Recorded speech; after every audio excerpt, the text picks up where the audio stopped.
Je me demande ce qu'elle me trouvait, cette fille. J'étais pourtant le stéréotype du loser.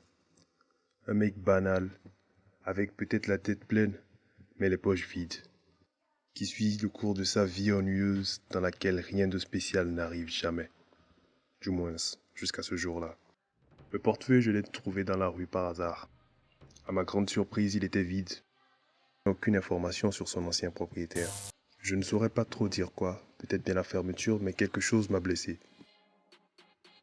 Pourtant, je me suis dit, et si je le gardais? Rentré chez moi, je me suis aperçu d'une chose. Un billet avait apparu. J'avais l'impression d'avoir été préparé à cela toute ma vie. La première des choses que je devais faire, c'était définir les règles. J'en connaissais déjà une. Le portefeuille donne de l'argent en échange de la douleur. Mais quel type de douleur?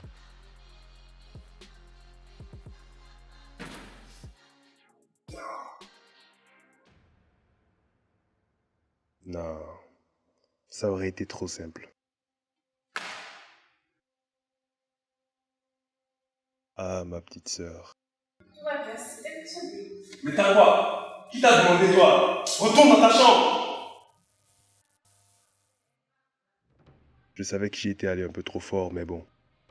Cela m'a permis de me rendre compte des deux règles suivantes. La douleur peut être physique comme émotionnelle, et la douleur peut être infligée volontairement aux autres. Cette règle était celle qui faisait la différence. Il me suffisait de provoquer le premier venu dans la rue.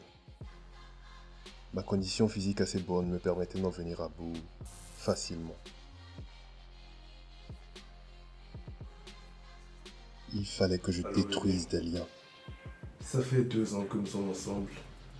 Et tu ne me sers à rien. Tu n'es qu'une espèce de catin, ne me rappelle pas. Ah, j'oubliais. Joyeux anniversaire. Que je détruise des vies. Et j'avoue que cet accident était la meilleure de mes idées. Entre la douleur de l'accident, la douleur ressentie à l'hôpital et la douleur des proches, j'en avais pour mon compte. Je peux maintenant me prélasser tranquillement dans mon canapé, pendant que la servante m'amène mon vin rosé. C'est bizarre, elle me dit quelque chose celle-là. Pourtant ce vin a l'air totalement normal. Bois.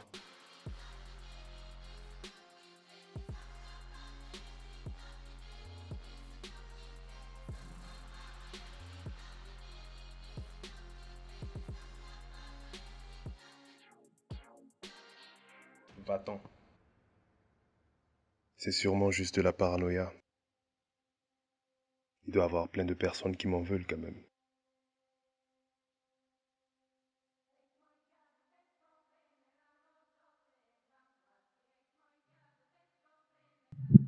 Mais qu'est-ce qui m'arrive? Serait-ce du poison? Mais comment est-ce possible?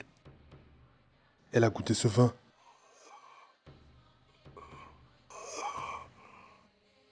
Espèce de...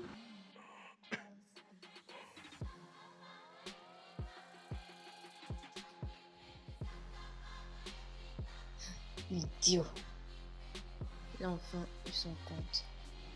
Depuis le jour où il a ramassé mon frère, je n'ai pas passé une seule nuit sans rêver de cet instant. J'en ai fait une véritable obsession. Je l'ai cherché longtemps, mais j'ai fini par le trouver. J'avais appris qu'il s'appelait Mathieu Lucas et qu'il était jeune et apparemment assez riche depuis quelque temps. Cette affiche était un signe du destin. J'ai pu le faire payer pour toute la souffrance de David.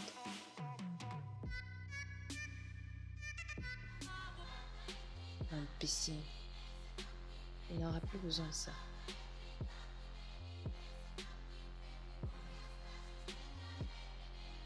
C'est bizarre que son portefeuille soit vide.